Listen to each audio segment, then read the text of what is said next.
भजतां कल्पवृक्षाय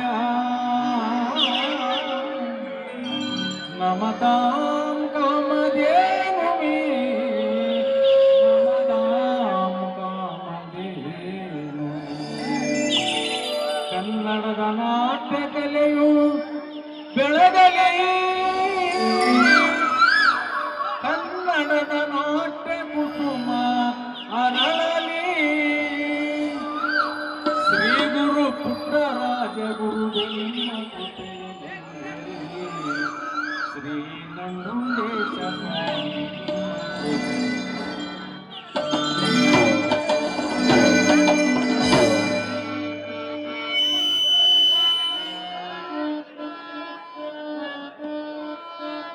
ಉದಿಸಲಿ ಬಾರಲಿ ರವಿಯೋ ಬೆಳಗಲಿ ರಂಗ ಸ್ಥಳವೋ ಉದಿಸಲಿ ಬಾರಲಿ ರವಿಯೋ ಬೆಳಗಲಿ ರಂಗ ಸ್ಥಳವೋ ಬೆಳಗಲಿ ರಂಗ ಸ್ಥಳವೋ ಬೆಳಗಲಿ ರಂಗ ಸ್ಥಳವೋ ಉದಿಸಲಿ ಬಾರಲಿ ರವಿಯೋ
ಕಮಲಾಕಾಂತ ತ್ರೈಲೋಕ್ಯಂ ಕೌಸಲ್ಯಾ ಸುಪ್ರಜಾ ರಾಮಪೂರ್ವಾ ಸಂಧ್ಯಾ ಪ್ರವರ್ತತೆ ಉತ್ತಿಷ್ಠ ನರಶ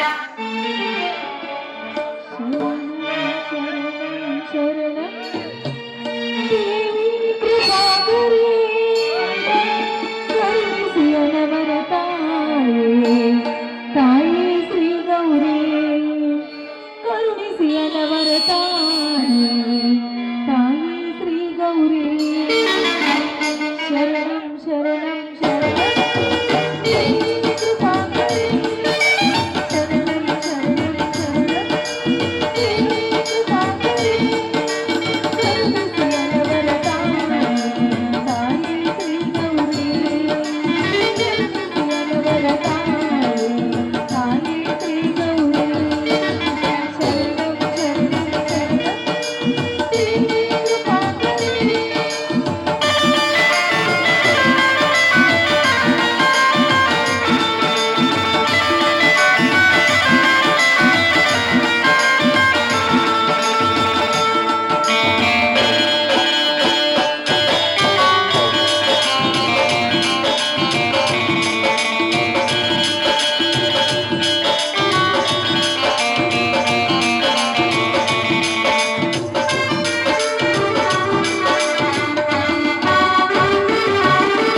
ಬಡವರ ಬಾಳಿಗೆ ಬಡವರ ಬಾಳಿಗೆ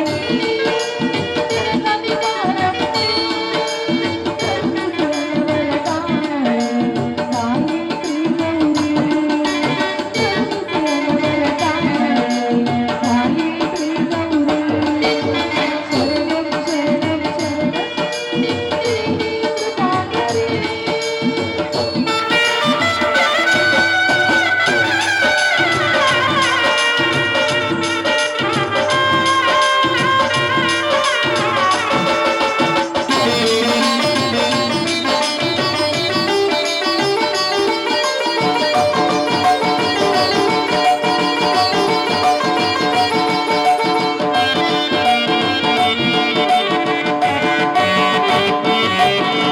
ರೈತರ ಬಾಳಿಗೆ ರೈತರ ಬಾಳಿಗೆ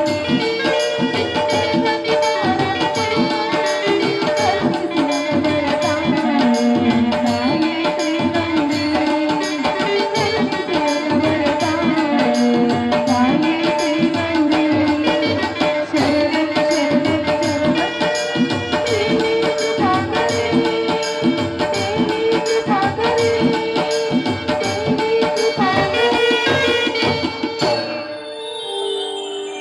ಅಮ್ಮ ತಾಯಿ ಜಗನ್ಮಾತೆ ದುಷ್ಟರನ್ನು ಸಂಹರಿಸಿ ಶಿಷ್ಟರನ್ನು ಕಾಪಾಡುವಳು ನೀನೇ ತಾಯಿ ನೀನೇ ಅಂತೆ ಈ 3 ವರ್ಷದಿಂದ ಮಳೆ ಇಲ್ಲದೆ ಬೆಳೆ ಬರದೆ ಈ ಬರಗಾಲದಲ್ಲಿ ನೊಂದು ಹೋಗ್ತಾ ಇದ್ದಾರೆ ಈ ರೈತ ಜನರು. ಈ ಸಾಲವನ್ನು ಮಾಡಿದ ರೈತರು ಆತ್ಮಹತ್ಯೆ ಮಾಡಿಕೊಂಡು ಸತ್ತು ಹೋಗ್ತಾ ಇದ್ದಾರಮ್ಮ. ಆತ್ಮಹತ್ಯೆ ಮಾಡಿಕೊಂಡು ಸತ್ತು ಹೋಗ್ತಾ ಇದ್ದಾರೆ. ಅವರ ಹೆಂಡರ ಮಕ್ಕಳ ಕಷ್ಟ ನೀನು ಕೇಳಿಸಿದರು ಕೇಳಿಸದ ಹಾಗೆ ಕಲ್ಲಾಗಿ ಕೂತಿರುವೆಯನ್ನಮ್ಮ. ನೀನು ಕಲ್ಲಾಗಿ ಕೂತಿರುವೆಯ. ಹೇಳು ತಾಯಿ, ಈ ಬಡವರ ಕಷ್ಟವನ್ನು ಕೇಳಮ್ಮ. ಈ ಬಡವರ ಕಷ್ಟವನ್ನು ಕಂಡು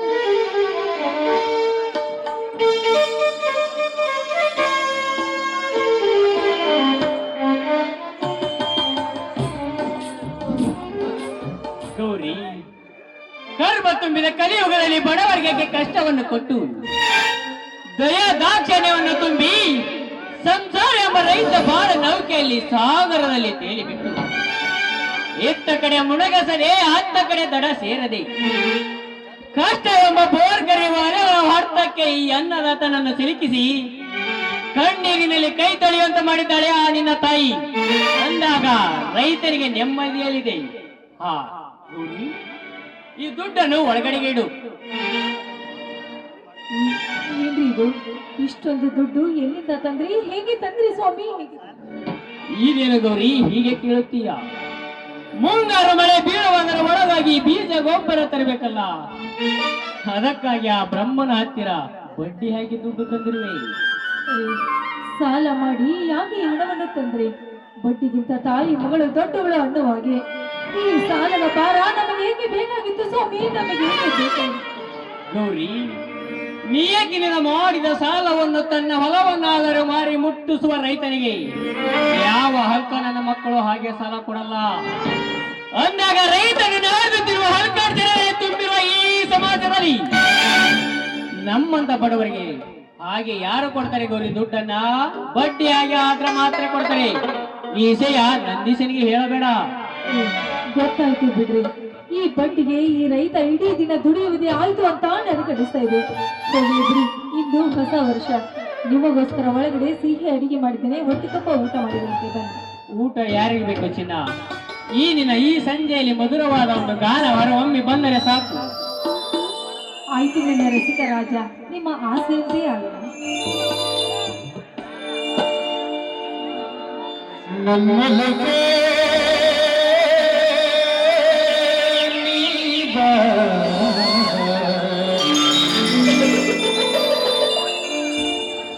ನನ್ನ ಚೆಲುವೆ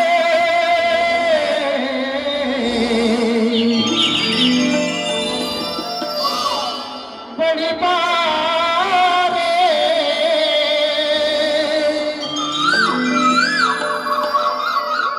ಬಡಿ ಬಂದು ಸಿಹಿ ಮುತ್ತು ನೀಡು,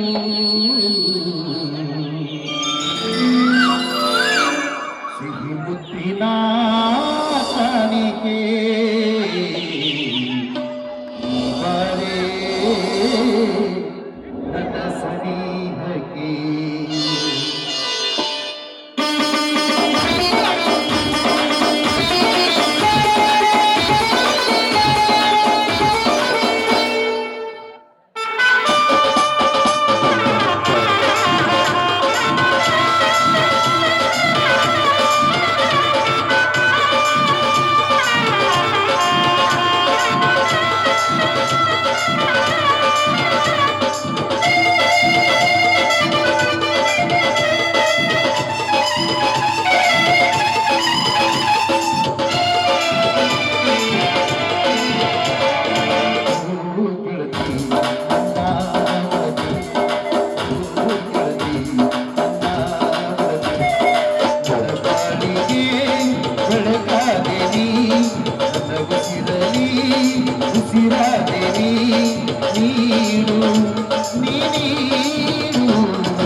ಅಕ್ಕಯ್ಯಕ್ಕ ಆಡು ಮನಸ್ಸು ಚಿತ್ತಭಂಗ ಮಾಡೋ ಕನಸು ನನಗಿದೆ ಪರದಾತ ನಿನಗೆ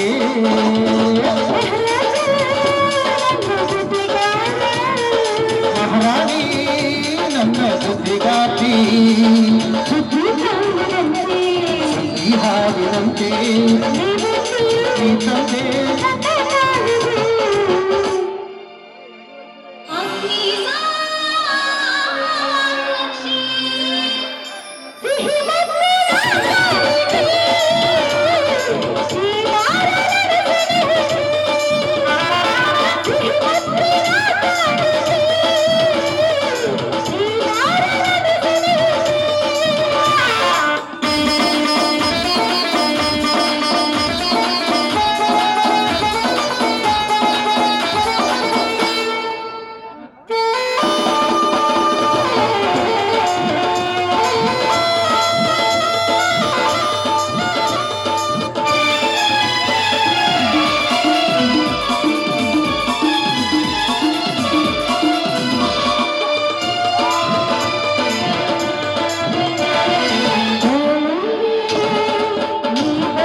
ಸುಂದರಿಯ ಸುರ ಸುಂದರಿ ಓ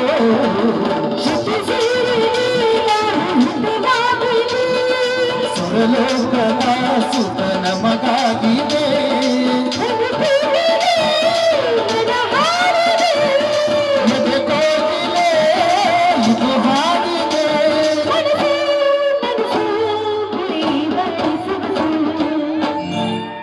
ಚಿನ್ನ ನೀವಂದ್ರೆ ನನಗೆ ತುಂಬಾ ತುಂಬಾ ಇಷ್ಟ. ಸಿಹಿ ಮುತ್ತಿನ ಕಾಣಿಕೆ ಈ ಬಾಲಕನ ಸನಿಹಕ್ಕೆ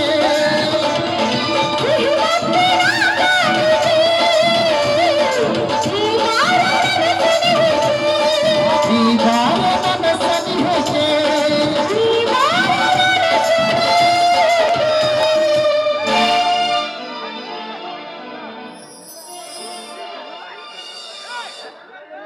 ನಮ್ಮ ತಿಳ್ಕೊಂಡವ್ರು ತೋರ್ಕೊಂಡು.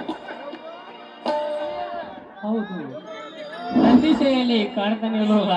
ಈ ಒಳಗಡೆ ನಂದೀಶ ಎತ್ತುಗಳ ಪೂಜೆಯನ್ನು ಮಾಡ್ತಾ ಇದ್ದಾನೆ. ನಂದೀಶ ನಂದೀಶ ಪೂಜೆ ಆಯ್ತೇನಪ್ಪ? ಪೂಜೆ ಮುಗಿತು ಅತ್ತಿಗೆಮ್ಮ, ಎತ್ತುಗಳಿಗೆ ಮೇವು ಹಾಕಿ ಬಂದೆ.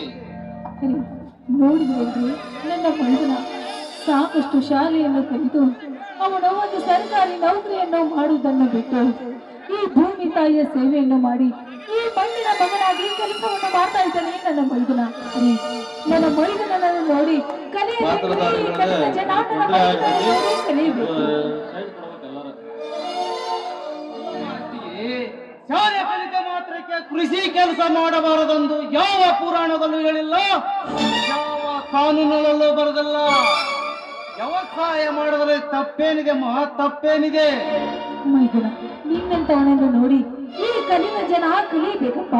ಬುದ್ಧಿಯ ಮಾತನ್ನು ಅರ್ಥ ಮಾಡುವ ಹಾಗೆ ಹೇಳ್ತಾ ಇದೀಯಾ ನೀನು? ಆ ದೇವರಿಗೆ ಮೊದಲು ನಮಸ್ಕಾರ ಮಾಡಪ್ಪ.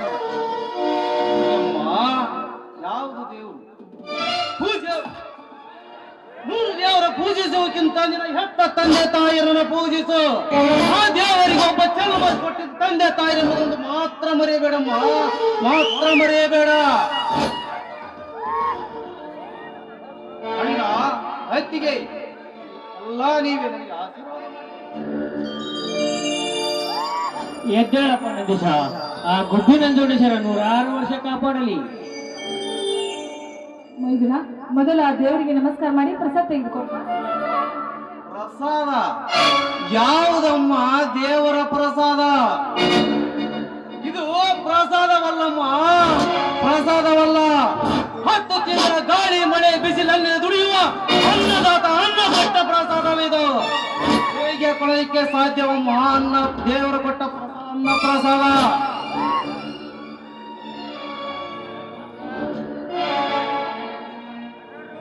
ನಂದೀಶ ಏನ್ ಹೇಳ್ತಾ ಇದೆಯಪ್ಪ? ಸತ್ಯವನ್ನ ಹೇಳುತ್ತಿದ್ದೇನಮ್ಮ, ಸತ್ಯವನ್ನ ಹೇಳುತ್ತಿದ್ದೇನೆ. ಇದು ದೇವರ ಪ್ರಸಾದವಲ್ಲಮ್ಮ, ಇದು ದೇವರ ಪ್ರಸಾದವಲ್ಲ. 10 ತಿಂಗಳ ಗಾಳಿ ಮಳೆ ಬಿಸಿಲ ನೀವು ದುಡಿಯುವ ಅನ್ನ ಕೊಟ್ಟ ರೈತ ಪ್ರಸಾದ, ಅನ್ನ ಕೊಟ್ಟ ರೈತ ಪ್ರಸಾದ. ಈ ಜಗತ್ ಆ ದೇವರಿಗೆ ಈಗ ಗೊತ್ತು, ಆದರೆ ಹೇಳಲಿಕ್ಕೆ ನಮ್ಮಂತ ಜನಕ್ಕೆ ತಿಳ್ಕೊಳ್ಳಿಕ್ಕೆ ತಲೆ ಇಲ್ಲ, ಆ ದೇವರಿಗೆ ಹೇಳಲಿಕ್ಕೆ ಬಾಯಿಲ್ಲ. ಹೌದು ನಂದೀಶ, ರೈತನ ಹೆಸರು ದೇಶದ ಉಸಿರು ಎನ್ನುವ ಈ ಹಲ್ಕಾಟ್ ಜನಗಳಿಗೆ ತುಂಬಿರುವ ಈ ಸಮಾಜದಲ್ಲಿ ರೈತನ ಸಾವಿನ ಮೇಲೆ ಸರ್ಕಾರ ನಡೆಸುವವರಿಗೆ ಹೇಗೆ ಗೊತ್ತಾಗಬೇಕು ರೈತನ ಕಷ್ಟ? ಅಣ್ಣ, ಕಂಡವರ ಮನೆ ಅನ್ನಕ್ಕಿಂತ ನಮ್ಮ ಮನೆ ಗಂಜಿನೇ ಲೇಸು ಅನ್ನುವ ಈ ಜೀವಿಯಲ್ಲಿ ಸ್ವಲ್ಪನಾದರೂ ಸಿಟ್ಟನ್ನು ಇಟ್ಟಿದರೆ ಗೊತ್ತಾಗುತ್ತಿತ್ತು. ಹೌದಪ್ಪ ನಂದೀಶ, ಈ ರೈತ ಬೆಳೆದ ಬೆಳೆ ಎಲ್ಲ ಹಳ್ಳಿಯಿಂದ ದಿಲ್ಲಿವರೆಗೂ ಮಾರಾಟವಾಗಿ ಸರ್ಕಾರ ಮುಂದುವರಿತಾ ಇದೆಪ್ಪ. ಅಂದ ಮೇಲೆ ಒಂದು ವೇಳೆ ಈ ರೈತ ಏನಾದ್ರೂ ಬೆಳೆಯನ್ನು ಬೆಳೆದೇ ಇದ್ರೆ ಈ ಜನರ ಗತಿ ಅಧೋಗತಿ ಆಗುತ್ತದೆ ಮೈದಾನ, ಅಧೋಗತಿ ಆಗುತ್ತದೆ. ಅಮ್ಮ, ಒಂದೇ ಒಂದು ದಿನದಲ್ಲಿ ನಿಜ ಗೌರಿ ನಿನ್ನ ಮಾತು. ತಗೈ ತುಂಬಿದ ತೊಟ್ಟಿಲಲ್ಲಿ ಮಗವನ್ನು ಮಲಗಿಸಿದ ಹಾಗಾಗಿದೆ ರೈತನ ಪರಿಸ್ಥಿತಿ. ರೈತರಿಗಾಗಿ ಸರ್ಕಾರದಿಂದ ಯೋಜನೆಗಳು ಸಾಕಷ್ಟಿರುವವು, ಅವುಗಳ ಶ್ರೀಮಂತರ ಮನೆ ಪಾಲಾಗುತ್ತಿವೆ ಅಂದ ಮೇಲೆ ನಮ್ಮಂತ ಬಡ ರೈತರಿಗೆ ಲಾಭವೇನಿದೆಯಪ್ಪ? ಲಾಭ. ಅಣ್ಣ, ಈ ಜಗತ್ತಿನಲ್ಲಿ ರೈತ ಅಣ್ಣಾನೇ ಬೆಳಿಲಿಲ್ಲ ಅಂದ್ರೆ ಈ ಜಗತ್ತು ಅಲ್ಲಲ್ಲ ಕಲ್ಲಲವಾಗಿ ಸರ್ವನಾಶ ಆಗಿ ಬಿಡ್ತಿತ್ತು, ಸರ್ವನಾಶ ಆಗಿ ಬಿಡ್ತಿತ್ತು. ಅಂತದ್ರಲ್ಲಿ ನಮ್ಮಂತ ಬಡವರ ಮಕ್ಕಳು ಸಾರಾಯಿ ಕುಡಿಲಿಲ್ಲ ಅಂದ್ರೆ ಸರ್ವನಾಶವಾಗಿ ಬಿಡ್ತಿತ್ತಣ್ಣ, ಸರ್ವನಾಶವಾಗಿ ಬಿಡ್ತಿತ್ತು. ನಮ್ಮಂತ ಬಡವರ ಮಕ್ಕಳು ಸಾರಾಯಿ ಕುಡಿಲಿಲ್ಲ ಅಂದ್ರೆ ಸರ್ವನಾಶವಾಗಿ ಬಿಡ್ತಿತ್ತಣ್ಣ, ಸರ್ವನಾಶವಾಗಿ ಬಿಡ್ತಿತ್ತು. ಹೋಗ್ಲಿ ಬಿಡಪ್ಪ ಮೈದುನ. ನೋಡು, ಈ ಸರ್ಕಾರಕ್ಕೆ ಏನು ಗೊತ್ತು, ಇದು ಎಲ್ಲ ಕರ್ಮದ ಕತೆ. ನೀನು ಇಷ್ಟೊಂದು ಶಾಲೆಯನ್ನು ಕಲ್ತರು, ಈ ಭೂಮಿ ತಾಯಿಯ ಮಗನಾಗಿ ದುಡಿತಾ ಇದೆಯಲ್ಲ, ಇಂಥ ಕೆಲಸವನ್ನು ಮಾಡ್ತಾ ಇದೆಯಲ್ಲ, ನಮ್ಮ ಜನ್ಮ ಸಾರ್ಥಕವಾಯ್ತಪ್ಪ, ನಮ್ಮ ಜನ್ಮ ಸಾರ್ಥಕವಾಯ್ತು. ನಿಜ. ಒಂದೇ ಒಂದು ದಿನದಲ್ಲಿ ಕೋಟ್ಯಾಂತರ ಸೂಜಿ ತಯಾರಿ ಮಾಡುವ ಫ್ಯಾಕ್ಟರಿಗಳು ಇರುವ ಈ ಕಾಲದಲ್ಲಿ ಅಂತ ಸಣ್ಣ ಸೂಜಿಗೆ ನಿರ್ದಿಷ್ಟವಾದ ಬೆಲೆ ಇದೆ. ಆದರೆ 10 ತಿಂಗಳ ಗಾಳಿ ಮಳೆ ಬಿಸಿಲನ್ನುವ ದುಡಿಯುವನಿಗೆ ರೈತನಿಗೆ ನಿರ್ದಿಷ್ಟವಾದ ಬೆಲೆ ಯಾಕಿಲ್ಲ? ಅವನ್ನ ಯಾಕಿಲ್ಲ? ನಂದೀಶ, ಒಕ್ಕಲಿಗೆ ಒಕ್ಕದಿದ್ದರೆ ಬಿಕ್ಕುವುದು ಜಗವೆಲ್ಲ, ಒಕ್ಕಲಿಗೆ ಒಕ್ಕದಿದ್ದರೆ ಬಿಕ್ಕುವುದು ಜಗವೆಲ್ಲ ಅಂತ ಭಾಷಣದಲ್ಲಿ ಹೇಳುವ ಈ ಬಂಡ ಸಮಾಜಕ್ಕೆ ಹೇಗೆ ಅರ್ಥವಾಗಬೇಕು ರೈತನ ಕಷ್ಟ? ಅಣ್ಣ, ಕಂಡವರ ಮನೆ ಅನ್ನಕ್ಕಿಂತ ನಮ್ಮ ಮನೆಗಂಚಿನ ಲೇಸು ಅನ್ನುವ ಈ ಸ್ವಾರ್ಥದ ಜೀವಿಯಲ್ಲಿ ಸ್ವಲ್ಪನಾದರೂ ಸಿಟ್ಟಿಟ್ಟಿದರೆ ಗೊತ್ತಾಗುತ್ತಿತ್ತು ಈ ನಮ್ಮ ಆಳ ಸಮಾಜಕ್ಕೆ. ನಂದೀಶ, ಸರ್ಕಾರ ನಮಗೆ ಹುಟ್ಟು ಮುಂಡೆಯ ಲಗ್ನವಿದ್ದ ಹಾಗೆ, ಅಲ್ಲಿ ಉಣ್ಣಲಿಕ್ಕೆ ಕಳ್ಳ ಕಾಕರಿಗೆ ಮಾತ್ರಪ್ಪ, ನಮ್ಮಂತ ನಿಯತ್ತಿನಿಂದ ಇರುವವರಿಗಲ್ಲ. 3 ಬಿಟ್ಟವರು ಊರಿಗೆ ದೊಡ್ಡವರು ಅಂತ ಹೇಳ್ತಿದ್ದಾರೆ. ಹಾಗಾಗಿ ನಮ್ಮಂತ ರೈತರಿಗೆ ಯಾರು ಬೆಲೆ ಕೊಡ್ತಾರೆ? ನಮ್ಮಂತ ರೈತರಿಗೆ ಯಾರು ಬೆಲೆ ಕೊಡ್ತಾರೆ?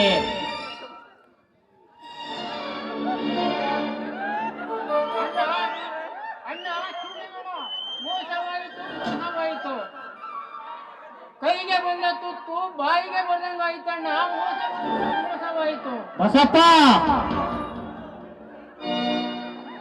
ಬಸಪ್ಪ ಅಣ್ಣ, ಕಣ್ಣರಿಯದೊಡೆ ಕರುಳರಿದೆ ನೋಡೋಣ.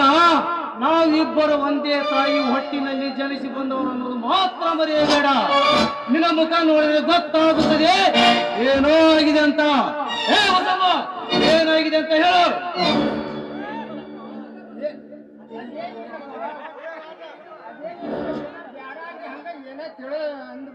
ನಂದೀಶ, ಏನಾಯ್ತು ಅಂತ ನೀನಾದ್ರೂ ಹೇಳಪ್ಪ. ಇದು ಎಲ್ಲ ಸಮಸ್ಯೆಯನ್ನು ನಿಮ್ಮ ಅಣ್ಣನವರು ಬಗೆಹರಿಸ್ತಾರೆ. ನೀನ್ ಯಾವುದಕ್ಕೂ ತಲೆ ಕೆಡಿಸಿಕೊಳ್ಬೇಡಪ್ಪ, ತಲೆ ಕೆಡಿಸಿಕೊಳ್ಬೇಡ.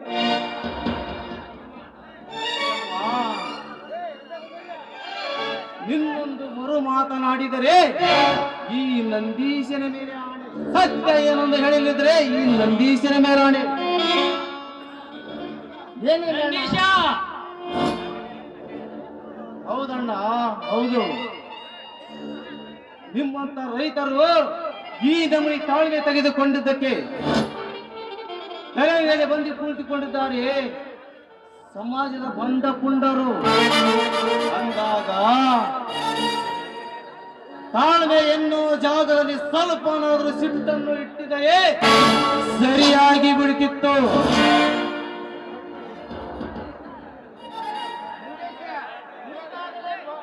ಅದೇನಿಲ್ಲ ನಂದೀಶ,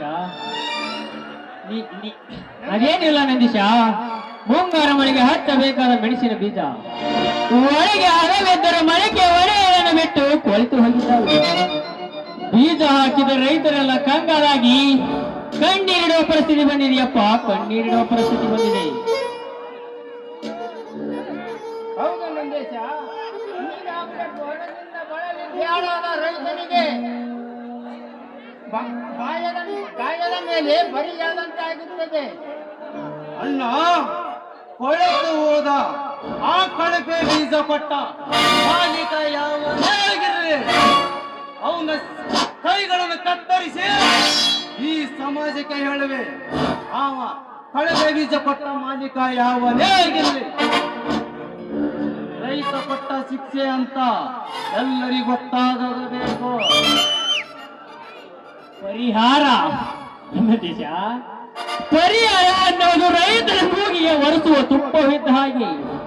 ಕಂಪನಿ ಒಪ್ಪಿಕೊಂಡು ಪರಿಹಾರ ಕೊಡುವ ಸಮಯಕ್ಕಿಂತ ಮುಂಚೆ ತಾಯಿಗಿಂತ ಮಗಳು ದೊಡ್ಡವರು ಅನ್ನುವ ಹಾಗೆ ಬಡ್ಡಿ ಸಾಲ ಬೆಳೆದು ನಿಂತಿದೆಯಪ್ಪ, ಬಡ್ಡಿ ಸಾಲ ಬೆಳೆದು ನಿಂತಿದೆ.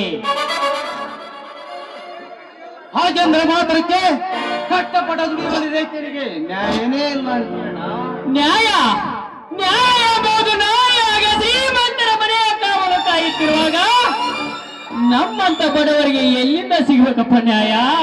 ನಮ್ಮಂತ ಬಡವರಿಗೆ ಎಲ್ಲಿಂದ ಸಿಗ್ಬೇಕು ನ್ಯಾಯ? ಅಣ್ಣ, ಹಿಂದೆ ನಮ್ಮನ್ನ ಬ್ರಿಟಿಷರು ಬೂಟು ಕಾಲಿನಿಂದ ಒದ್ದು ಅನ್ಯಾಯವಾಗಿ ದುಡಿಸಿಕೊಳ್ಳುತ್ತಿರುವಾಗ ಶಾಂತಿ ಎಂಬ ಕಿಡಿ ಹೆಚ್ಚಿ ಭಾರತದ ಬಂಧನದಿಂದ ಮುಕ್ತಿಗೊಳಿಸಲವೇ ನಮ್ಮ ಸ್ವಾತಂತ್ರ್ಯ ಹೋರಾಟಗಾರರು. ಹೌದು, ಶಾಂತಿಯಿಂದ ಬಂದರೆ ನಾವು ಅವರಿಗೆ ಶಾಂತಿಯ ದೂತನಾಗಬೇಕು. ಅವರೇನಾದ್ರೂ ಸಮರಕ್ಕೆ ಅಂತ ಹೇಳಿದರೆ ಕ್ರಾಂತಿಯ ಖಡ್ಗ ನಾವಾಗಬೇಕು ಸ್ವಾಮಿ, ನಾವಾಗಬೇಕು. ಅಂದಾಗ ಮಾತ್ರ ನ್ಯಾಯಕ್ಕೆ ಅರ್ಥ ಸಿಗುತ್ತದೆ ಸ್ವಾಮಿ, ನ್ಯಾಯಕ್ಕೆ ಅರ್ಥ ಸಿಗುತ್ತೆ. ಹೌದಣ್ಣ,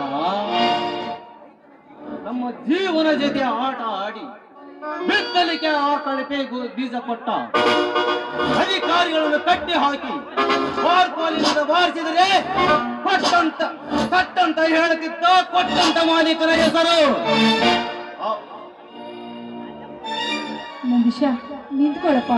ಊರಿಗೆ ಹೋಗುವ ವಿಷಯವನ್ನು ಕೊಡ್ಲಿಯನ್ನು ತೆಗೆದುಕೊಂಡು ನಿಂತುಕೊಳ್ಳಬೇಡ. ಅದು ಎಲ್ಲವನ್ನು ನಿಮ್ಮ ಅಣ್ಣನವರು ವಿಚಾರ ಮಾಡುತ್ತಾರೆ. ಬಾರಪ್ಪ, ಒಳಗಡೆ ಎಲ್ಲರೂ ಸೇರಿ ಊಟ ಮಾಡೋಣ. ಹೌದು ನಂದೇಶ, ನಿಮ್ಮ ಅಣ್ಣನು ಹೇಳುವುದರಲ್ಲಿ ಒಂದು ಅರ್ಥವಿದೆ. ಹೌದು ನಂದೀಶ, ನೀನೇಕೆ ತಲೆ ಕೆಡಿಸಿಕೊಳ್ಳುತ್ತೀಯ?